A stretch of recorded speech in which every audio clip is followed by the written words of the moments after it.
The Lexus GX550 is not a good value going into 2025. So I'm going to give you the top 5 reasons why I personally would avoid it versus its competition. I recently did a video at the Chicago Auto Show where I ranked the 5 worst vehicles based on value, and the GX550 became number 5 on that list. And a lot of people did not like my reasoning. They said I just said interior in a 20-second review. So I want to break down the reasoning so you can see why I don't recommend the GX550 in a little bit longer form factor. And I will say that I'm a big Lexus and Toyota fan. I recommend them all across the board. But I don't believe this vehicle gets a pass based on its badge. First, let's talk about the interior. And for people that are saying the interior doesn't matter, I'm sorry, you're not in the luxury SUV market. Interior absolutely matters. People that are spending $70,000 or $80,000 on an SUV want to sit in something they enjoy. And I won't even compare it to its competition at this point. I'll only compare it to its predecessor, the 460. The 460 felt like a more luxurious premium SUV. Just go sit in it and feel it for yourself. It felt like a better SUV. Now, it needed to modernize that vehicle, but when they did that, they sacrificed that premium feel. Lexus used more hard plastics, more synthetics, and leaned towards a design that was more rugged than it was luxury.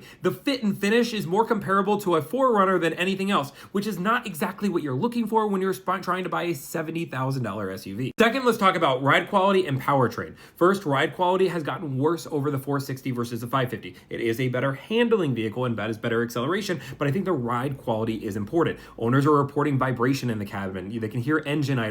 And when it comes down to it, the ride is just a firmer ride. 550 is a brand new powertrain, a twin turbo V6, but this is drastically different than one of the most reliable engines of all time, which is the naturally aspirated V8 in the 460. And I think we have the right to question some of the powertrains that Toyota and Lexus have put out lately. Tundra, we're looking at you. They've never used this powertrain before. Now, they did use the V6 back in 17 in the LS, and this car did have issues coming out the gate. They've remedied most of these issues, but when you put a turbo on an engine, more issues can arise. The third and fourth reason come down to wait time and cost. It is not uncommon to be waiting 6 months to a year on this car, which is absurd for any mass-produced car, let alone the GX. When it comes down to cost, I do think that Lexus used cost-cutting measures in order to build this car, so I don't think the value's there, but I also just think the price is not only high, but because of added markup, people are paying absurd prices for these vehicles. I have seen used vehicles at $90,000 to $100,000, which is absurd. The final point comes down to competition. This car doesn't compete well with its competition. At this price point, it's competing with the GLE and the X5, and these cars beat it in almost every single category.